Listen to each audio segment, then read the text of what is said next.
सारा खेल पैसों का है, सारा खेल किस्मत का है, सारा खेल भ्रष्टाचार का है, सारा खेल दिमाग का है। So welcome back to my channel guys. और आज की इस क्लास में हम इसी तरह के वाक्य को इंग्लिश में बनाना सीखने वाले हैं और इतनी आसानी से सिखाऊंगा कि आप सभी के लिए ऐसे वाक्य को इस क्लास को करने के बाद से ही इंग्लिश में बोलना आ जाएगा। तो यहाँ कॉमन क्या दिख रहा है? सबसे पहले तो हम सेंटेंस को समझ लेते हैं कि सारा खेल, यहाँ कॉमन क्या है? सारा खेल, यानी सारा खेल यहाँ किसी चीज का है। सारा खेल जो यहाँ किसी चीज का है, यानी उसका पावर है, उसका ही वर्चस्व है, ऐसा हम यहाँ कह रहे हैं कि सारा खेल जो है वो किसी चीज का है। इतनी आसानी से सीखेंगे कि वाक्य को आप इंग्लिश में बोलना शुरू कर दोगे आज से ही, इस क्लास को करने के बाद से ही। और हाँ गाइज, मैंने ऐसे ही 300 सेंटेंस फॉर्मूले का एक पीडीएफ, एक कोर्स भी तैयार किया है आपके लिए, जहां आपको मिल जाएगा 300 फॉर्मूलेज, जिसके आधार पर आप ऐसे वाक्यों की इंग्लिश सीख जाओगे जो हम रोजाना के बोलचाल में बोलते हैं और वो एग्जाम्पल के साथ में दिया गया है। तो आप आसानी से इसे 150 रुपीज में खरीद करके इस नंबर पे मुझे कांटेक्ट करके खरीद सकते हो।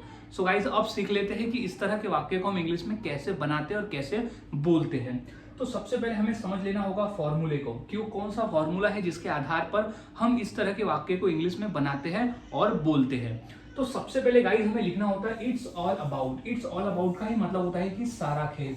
इट्स ऑल अबाउट का ही मतलब होता है सारा खेल। तो यहाँ जो इट्स ऑल अबाउट है वो कॉमन रहेगा, सेम रहेगा, हर इंग्लिश के वाक्य में सेम रहेगा। हिंदी में इसकी जो पहचान है वो है सारा खेल और इंग्लिश में हम कहेंगे इट्स ऑल अबाउट। तो दोनों को याद में रख लेना है, हिंदी में सारा खेल और इंग्लिश में इट्स ऑल अबाउट।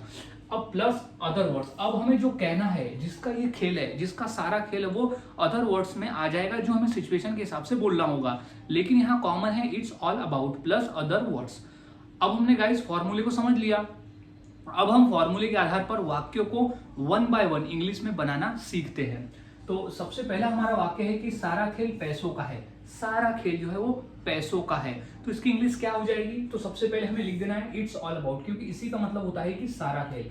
तो क्या हो जाएगा? सबसे पहले हमें इंग्लिश में लिख देना है it's all about. It's all about यानी सारा खेल। तो इट्स ऑल अबाउट अब किस चीज का है? तो यहाँ पैसों का है, तो सारा खेल पैसों का है। तो it's all about money. It's all about money यानी सारा खेल पैसों का है। It's all about money. Next वाक्य देख लेते हैं कि सारा खेल किस्मत का है। सारा खेल जो है ना वो किस्मत का है, ऐसा कुछ नहीं होता, सारा खेल जो किस्मत का ही होता है। तो इसकी इंग्लिश क्या हो जाएगी? तो सारा खेल को हम कह देंगे इट्स ऑल अबाउट। तो हम सबसे पहले यहाँ लिख देंगे इट्स ऑल अबाउट यानी सारा खेल। तो इट्स ऑल अबाउट यानी सारा खेल काय का है? किस्मत का है। तो क्या हो जाएगा? लक। लक यानी होता है किस्मत। तो सारा खेल जो है वो किस्मत का है, तो it's all about luck. So guys, इस तरह से वाक्य बनाए जाते हैं। कुछ और वाक्य देख लेते हैं और आसानी से समझने के लिए, क्योंकि जितना आप प्रैक्टिस करते हो ना उतना आपके लिए आसान हो जाता है। तो अब है वाक्य सारा खेल भ्रष्टाचार का है। तो सबसे पहले क्या लिख देंगे? It's all about. तो सबसे पहले हम यहाँ लिख देंगे कि इट्स ऑल अबाउट यानी सारा खेल। तो इट्स ऑल अबाउट यानी सारा खेल अब काय का है? भ्रष्टाचार का है। तो भ्रष्टाचार को इंग्लिश में क्या कहते हैं? करप्शन। तो सारा खेल भ्रष्टाचार का है, तो सारा खेल जो है वो करप्शन का है। याद में इसे रख लेना है, इंपॉर्टेंट। अब नेक्स्ट है कि सारा खेल दिमाग का है। तो इसकी इंग्लिश क्या हो जाएगी? तो it's all about. It's all about यानी सारा खेल क्या है? दिमाग का है। तो दिमाग यानी माइंड सेट यानी सोच का है। तो सारा खेल जो है वो दिमाग का है। तो इट्स ऑल अबाउट माइंडसेट। तो गाइज, इस तरह से वाक्य बनाए जाते हैं और बोले जाते हैं। कुछ और वाक्य देख लेते हैं, जैसे सारा खेल इंग्लिश का है। सारा खेल जो है वो इंग्लिश का है। तो इसकी इंग्लिश क्या हो जाएगी? सबसे पहले तो हमें यहाँ लिख देना है इट्स ऑल अबाउट। तो सबसे पहले हम यहाँ लिख देंगे कि इट्स ऑल अबाउट यानी सारा खेल। तो इट्स ऑल अबाउट यानी सारा खेल काय का है? इंग्लिश का है। तो it's all about English. It's all about English. तो इस तरह से वाक्य बनते हैं। अब इस तरह से बोल सकते हैं कि सारा खेल इंग्लिश सीखने का है। सारा खेल जो इंग्लिश सीखने का, तो it's all about learning English. तो इस तरह से भी हम इसे बोल सकते हैं। अब सारा खेल आदत का है। सारा खेल जो है वो आदत का होता है, तुम्हें बिगड़ना है कि सुधरना है, सारा खेल तुम्हारी आदत का है। तो इंग्लिश क्या हो जाएगी कि सबसे पहले हम यहाँ लिख देंगे इट्स ऑल अबाउट यानी सारा खेल। तो it's all about, it's all about काय का है? आदत का है। तो इट्स ऑल अबाउट हैबिट्स।